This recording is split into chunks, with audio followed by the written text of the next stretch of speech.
It's time for Alamogordo Town News on Crazy Radio. I'm Anthony Lucero. When it comes to news on 95.1 FM, weather always comes first. Widespread minor to moderate river and aerial flooding will continue across portions of the Northeast due to recent heavy rainfall from the coastal storm. A series of Pacific storms are going to impact the West Coast through much of the week with gusty winds. Areas of excessive rainfall is expected over coastal Southern California, and there's also some mountain snow with that storm. Close at home, cloudy skies and area showers today, which should clear up tomorrow. We'll have another look at the weather following this news. Yesterday, former County Commissioner Coy Griffin appeared in court, this time in front of a jury of peers with regards to his criminal charges surrounding his previous issues with a squatter on his family's property.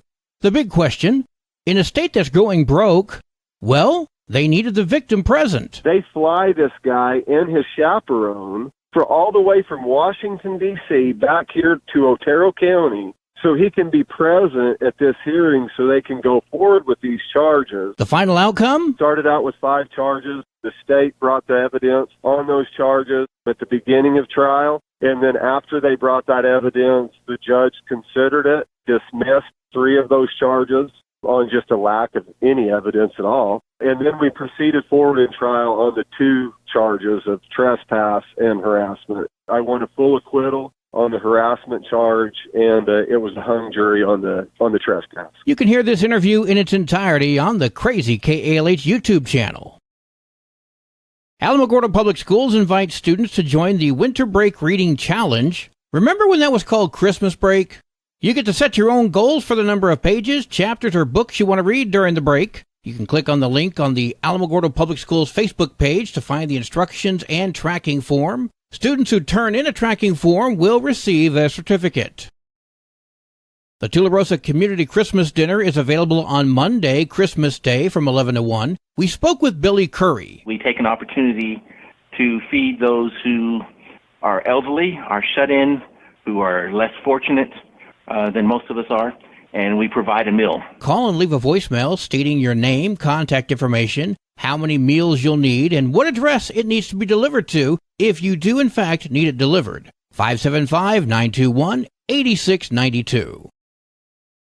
The Tularosa Senior Center is having a Christmas party. That's happening this Saturday from 3 until 7 at the Tularosa Senior Center. We spoke with Clarissa. We will be having dinner, and we're going to have a few games and stuff. We'll have like a cookie decorating station and a few games for them to partake in. We will have live entertainment here as well. Food and games are from 3 to 5. The dance is from 5 to 7. Admission is free, but you must be a member of the Tularosa Senior Center.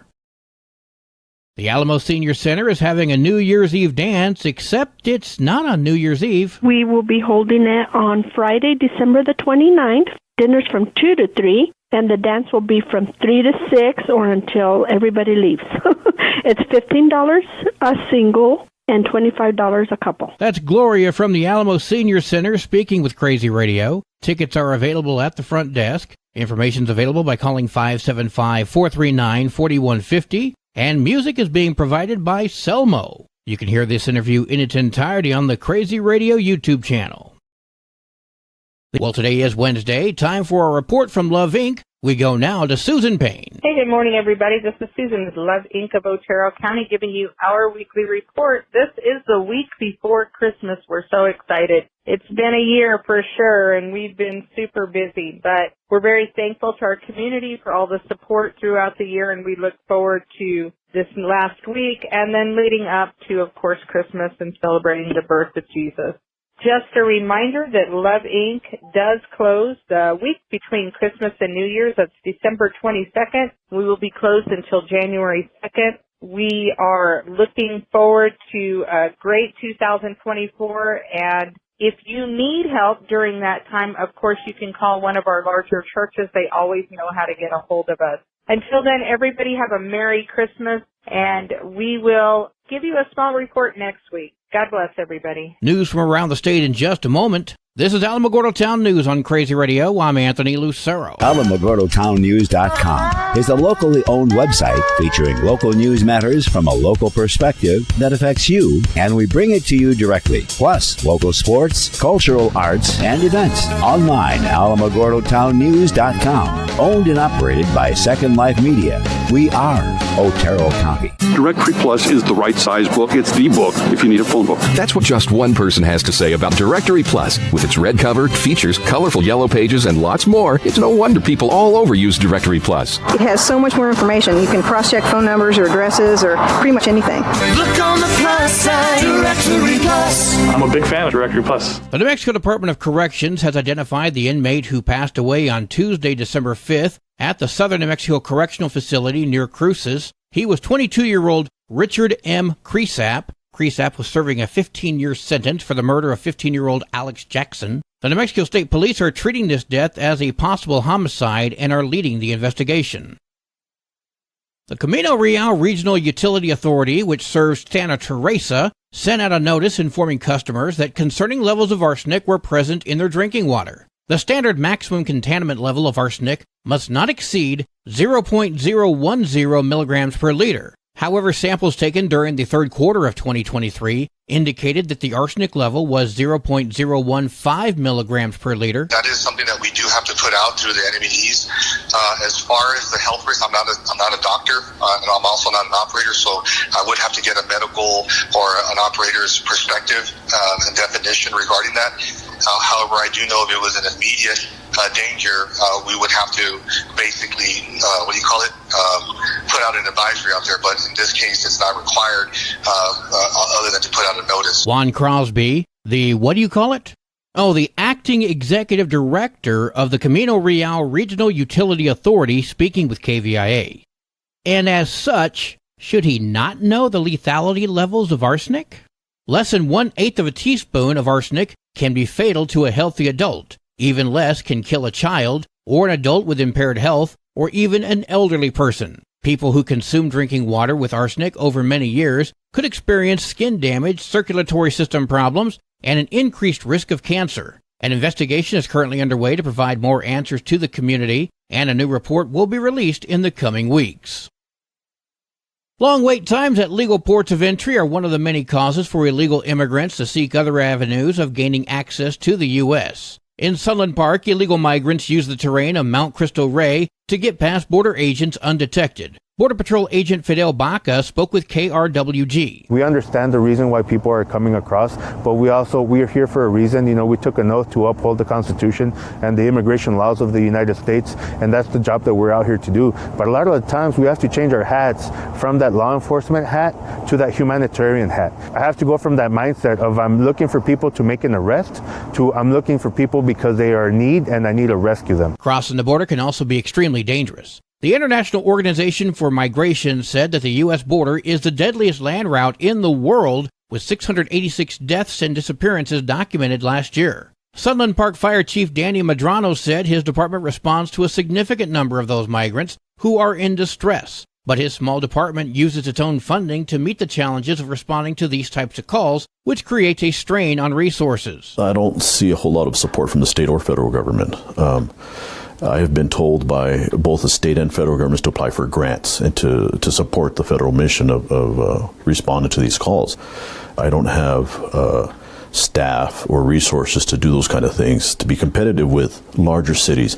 It's frustrating because the retrofitting of my units to respond to this crisis has been out of my budget. Medrano said that while the local department is spread thin, he'll continue to uphold his oath as a first responder, no matter the surrounding circumstances. We're going to treat them without bias.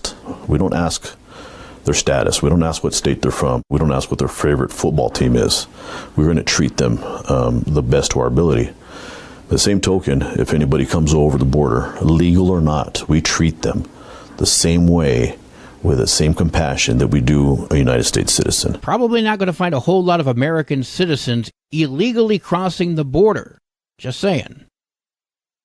The School Bus Modernization Act would provide New Mexico school districts the option to renew aging diesel buses with electric school buses. Supporters say a transition from diesel to electric will improve physical and mental health for all New Mexico students, reducing recurring transportation and energy costs, allowing districts to repurpose those dollars to the classroom, and help with grid resilience. State Senator Bill Soules, Democrat from Donna Ana, is a co-sponsor of this bill. He said electric school buses are more cost-effective than diesel. As the technology improves and the demand or the capacity to meet the demand, the cost is going to go down. It's already cheaper over the lifespan for one of these buses than it is for a diesel bus, and that's going to get better. Soules speaking with KSFR. There's some new battery technologies of solid-state batteries and others that give the potential for a school bus of having ranges of 500 plus miles at lower weights than with traditional types of lithium or other kinds of batteries. The $5 billion Clean School Bus Program is part of the 2021 Bipartisan Inflation Reduction Act and administered by the EPA. The program funding falls short of the needs in order to pay for the entire cost of purchasing electric buses, as well as required charging infrastructure. Who didn't see that coming?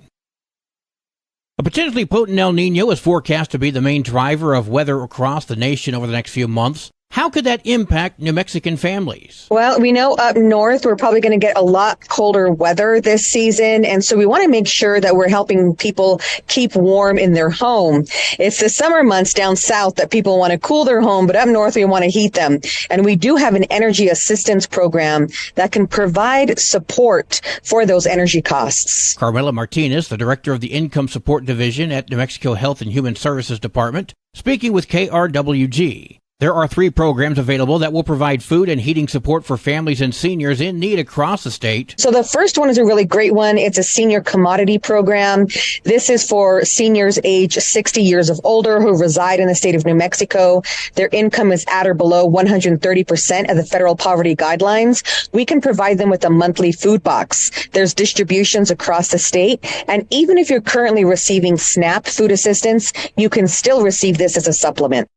The other one is the Food Emergency Box Program. So these are individuals that have a real need for food assistance. There is an income guideline associated with this program as well, distribution sites across the state, and they can receive a monthly food box, which has a combination of perishable and non-perishable items. The last one is our energy assistance program. So this helps you heat or cool your home, whether you're using electric, gas, bulk fuels like propane. Even wood gatherers and wood purchasers can take advantage of this program. And so it's a really great program to be able to do that. 150% of the federal poverty limits is the income guideline for that program. For the energy assistance program, it's 800-283-4465. For other food assistance programs or distribution sites across the state, hsd.state.nm.us. Sports and weather are next. This is Alamogordo Town News on Crazy Radio. I'm Anthony Lucero. They are role models and educators. Their work requires a great deal of time and energy for very little pay. Who are these unsung heroes? Thanks, Coach. Thanks, Coach. The simple truth about education-based athletics in New Mexico is this. Without a committed team of coaches and administrators, they just wouldn't be possible. School sports, they bring out the best in all of us. This message presented by the New Mexico Activities Association and the New Mexico Athletic Directors Association. There are 11 games for New Mexico girls basketball today, including silver at Taos, and Tularosa heads to West Las Vegas. Wow! Go Lady Cats. There are 7 games for Mexico varsity basketball today, including Hot Springs at Powahki Valley, and Silver heads to Clovis.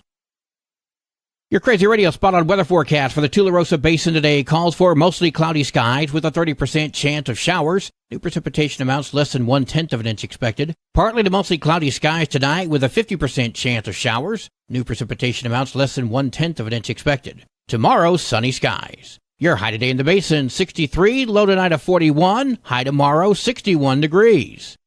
In Cloudcroft, mostly cloudy skies with a 30% chance of showers. New precipitation amounts less than 1/10 of an inch expected. Mostly cloudy skies tonight with a 60% chance of a wintry mix. New snow accumulation of less than 1/2 inch expected. Sunny skies tomorrow. Your high today for Cloudcroft, 47, low tonight of 30. Wind chill is going to make it feel like it's 25. High tomorrow of 43. Wind chill is going to make it feel like it's 29 degrees. Local breaking news can be found on our website, alamogordotownnews.com, and learn more about Crazy Radio by visiting KALHradio.org. Also, check out the Crazy KALH Radio YouTube channel. That's where we post our daily newscasts, complete interviews, and other information which concerns everyone in the Tularosa Basin. Be sure to give this video a like and subscribe to our channel if you've not done so already. That way you too can remain informed of the goings-on in the Tularosa Basin. Well, that concludes this Wednesday edition of Alamogordo Town News on Crazy Radio. I'm Anthony Lucero.